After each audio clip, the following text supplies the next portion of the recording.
سلام البنات، عواشر مبروكة، رمضان مبارك سعيد، الله يدخلوا علينا بالصحة والسلامة. وانا نقدم لكم سلو ديالنا، هو شوفوا كي كيجي. ودابا ندوزو للمراحل اللي تبعت معاكم باش تشوفوا. سلام الحبوبات، كي دايرين؟ لاباس عليكم؟ الله يدخل علينا شهر رمضان بالصحة والسلامة، والله يجعل سيدي ربي يرفع علينا هذا الوباء ونرجعوا للحياة الطبيعية عما قريب إن شاء الله. اليوم حبيت نشارك معكم المقادير اللي كنستعمل أنا في التقاوت بالطريقة الرباطية، اللي كنستعمل فيهم 2 كيلو ديال اللوز، النوع الممتاز. أنا كنفضل هاد اللوز الغليظ ماشي البلدي، لأن البلدي ضروري كتلقاي شي حبات حارين، هذا ما كتكون فيه حتى حبة حارة. نصحكم بها البنات. وكذلك غادي نستعملوا 2 كيلو ديال الجلجلان اللي تا هو باقا تابعه الخدمه. انا كنغسلو وكنشمشو عاد كنقيه. وكنحتاجو كذلك كاوكاو اللي محيد عليه سبق الجلده، محيد عليه تا هو كيجي زوين. وعندي هنا 3 كيلو ديال الدقيق الابيض النوع الممتاز. وهنا عندي زلافه مع مراش ديال النافع اللي كيكون نقيته، هو ماشي داك النوع اللي فيه الحجر، تقريبا نص رابعه. وكذلك نفس الشكل حبه حلاوه. وعندي ماء الزهر اللي غنستعمل منه نصف كاس. وهنا عندي المسكه الحره 2 ديال الباكيات، والكوزه الصحراويه كتعطي واحد المذاق زوين. وكذلك عندنا الكوزه العاديه. وهادو البنات هما المقادير ديال السلو ديال الرباطيات. وهانتوما معايا باش تشوفوا الطريقه ملي غادي نخلطو ونقادو، غادي نحطو لكم في القناه باش تشوفوا الطريقه ديالي. ونتمنى ان هاد المقادير تعجبكم وتستافدوا اللي بغى يصايبوا. وشكرا. ودابا ندوزو للطريقه ديال كيفاش كنغسلوا الجلجلان. بهاد الطريقه راه كيجي ساهل وما كيعذبناش بزاف التنقيه. كما كتشوفوا احنا درنا الجلجلان في بانيو ديال الماء، وكنبداو نديرو هاد الطريقه بحال هكا. كيتهز الفوقاني اللي كيكون فيه سميتو الحجر ولا الزبال وكنجمعوه هنايا حتى تنعاودو تاني نغسلوه. هاد البقايا كنعاودو نغسلوها وكنحيدو منها كلشي. هاد الطريقه راه ساهل، وملي كنغسلوه صراحه راه كيجي زوين، يعني كيكون نقي.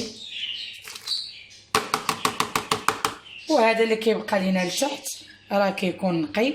عاد كنبداو نصفيو، كنبقاو حتى تنكملو هاد الحبيبات اللي طالعين الفوق، وكنصفيوه وكنديروه يتشمش لينا، وكنعاودوه شويه في الفران. من قبل كنقيوه باش كنحيدو كاع داكشي اللي بقى فيه، وكيجي سريع، ما كنحتاجوش اننا نتعذبوا بزاف. وهذه هي الطريقه ديال الغسيل ديال الجلجلان. بعد ما كملت الغسيل ديال الجلجلان سقطرته في الشبيكات، ودابا ها هو درتو في الطاوات باش ندخلو للفران. ومنين نخرجو ديك الساعه غادي نقيه. ما غنكونش ضربت، ما غنضربش فيه تماره بزاف، لان التماره هي ديال الغسيل ويتحيدي كلشي داكشي اللي فيه. وهنا عندنا اللوز، انا غادي ندير ليه الماء طايب باش نفسخوا ليه الجلد. وهاد الجلجلان ديالنا ها هو حمرناه في الفران. كذلك النافع نقيناه وحمرناه. وكذلك حبه حلاوه حتى هي حمرناها نقيناها. والكوزه الصحراويه والكوزه العاديه حتى هما درناهم في الفران. ودابا بقى لينا تقريبا كاوكاو غنقليوه، واللوز تا هو راه فسخناه تا هو غنقليوه ونرجع لكم بعد ما ودابا حنا قلينا اللوز، ها هو كما فسخناه من الجلده وقليناه، وكذلك قلينا الكاوكاو ديالنا. ودابا غندوزو للمرحله ديال نطحنوا جميع العناصر، وانا معكم باش تشوفوا تتمه سلو. ودابا الحبوبات غادي ندوزو للمرحله الاخيره اللي غادي نخلطوا فيها العناصر ديال سلو.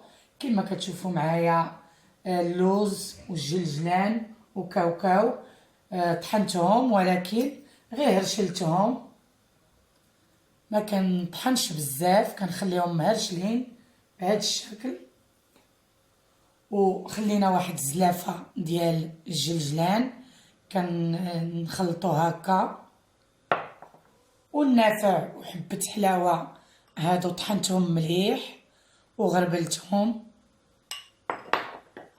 وغادي نحتاجو تقريبا نص كيلو ديال السكر كلاصي، وإلا خصنا حنا غنضيفو شويه. كذلك غنحتاجو 3 معالق صغار ديال القرفه. وهنا غنحتاجو الكوزه، ها هي طحناها مزيان وغربلناها، والمسكه كذلك طحناها مع معلقه ديال السكر كلاصي باش كتولي لينا رطبه ما كتبقاش حرشه. وغنحتاجو واحد نص كاس ديال ماء الزهر. والدقيق ديالنا ها هو بعد ما حمرناه في الفرن ديال الدار، كما كتشوفوا ان مع هاد الحجر الصحي يعني فرارم كيسدو بكري عندنا، فاضطريت انني بالمساعده ديال الزوج ديالي حمرناه غير في الفران ديال الدار. ودابا ندوزو للمرحله اللي غنخلطو فيها السلو ديالنا. ودابا غنبداو نخلطو السلو ديالنا بهاد الطريقه.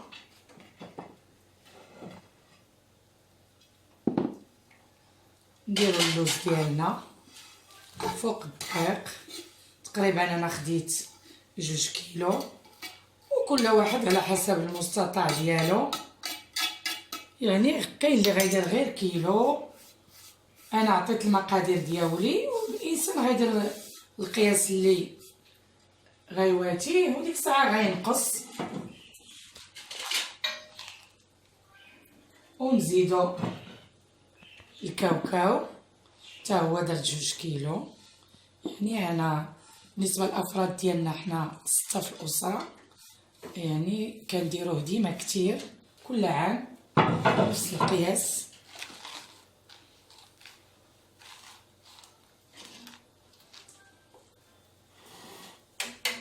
ونزيد الجلجلان كما قلت لكم، راه جميع العناصر ما كنطحنهاش مليح في الماكينه، يعني كيعجبني سلو يكون غير مهرشل، يعني كتحسي بدوك التقاوط زوينين.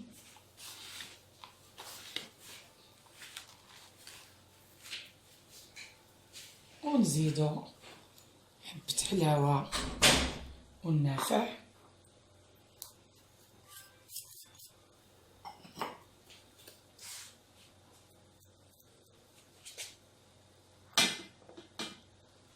والجلجلان اللي قلت لكم خليت زلافه،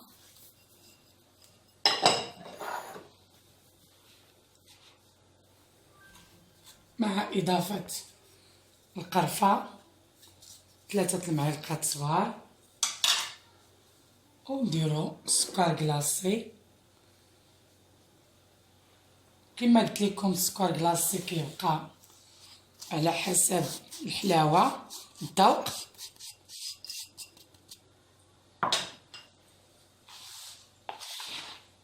الدقيق درت تقريبا 2 كيلو ونص، يعني ملي حمرناه 2 كيلو ونص اللي كتبقى.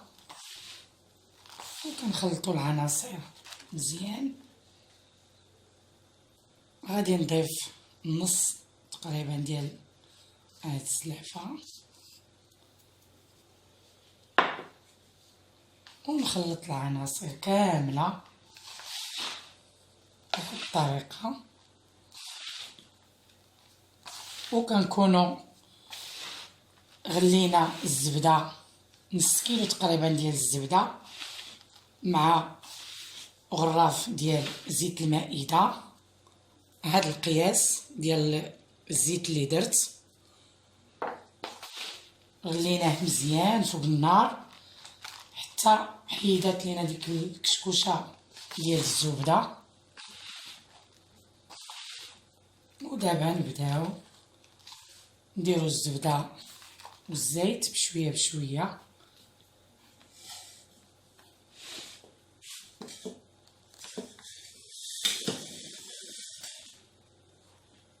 كذلك نسيت الاضافه ديال المسكه الحره مع الكوزه.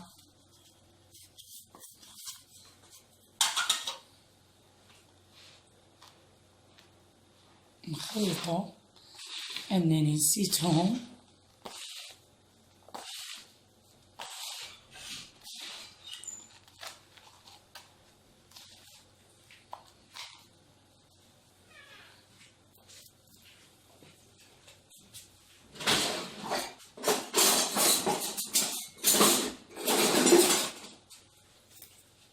ودابا غنقومو نبقاو نصبو شويه بشويه.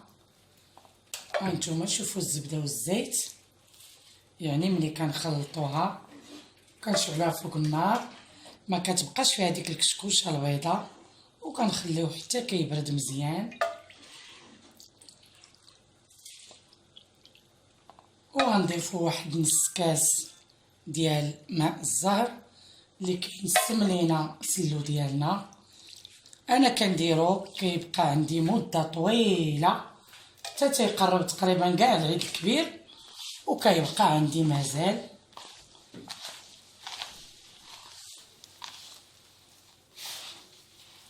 وكنبقاو نخلطوه بهاد الطريقه.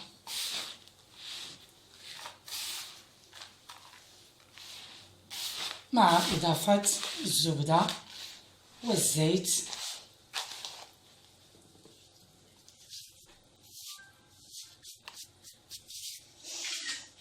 وماء الزهر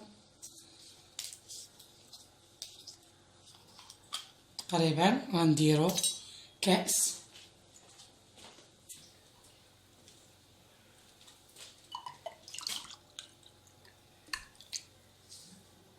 مع مرش غير باش نسمو. ونقومو بالاضافه ديال الزبده ديالنا والزيت.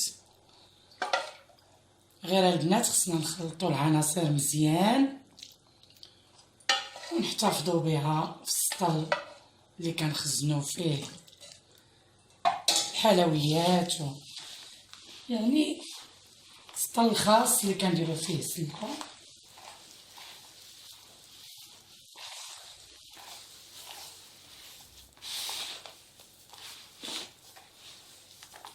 يعني ضروري يتخلط مزيان، حيت الا ما تخلطش ما غاديش العناصر يطلقوا في بعضياتهم قوام.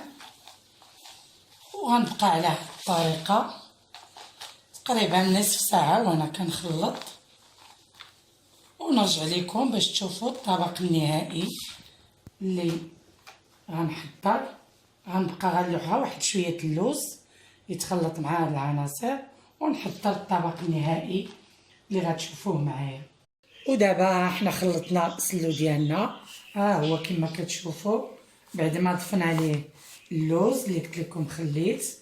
ودابا غندوزو باش نحضروا الطبق ديالنا باش تشوفوه معايا. وهذا الطبق النهائي ديالنا هانتوما كما كتشوفوا حضرناه زوقناه. نتمنى ان السلو ديالنا ديال الرباطيات يعجبكم، واللي جديد معايا في القناه يدير ابوني ويدير لايك ويرن على الجرس باش يوصلوا كل جديد. وعواشر مبروكه.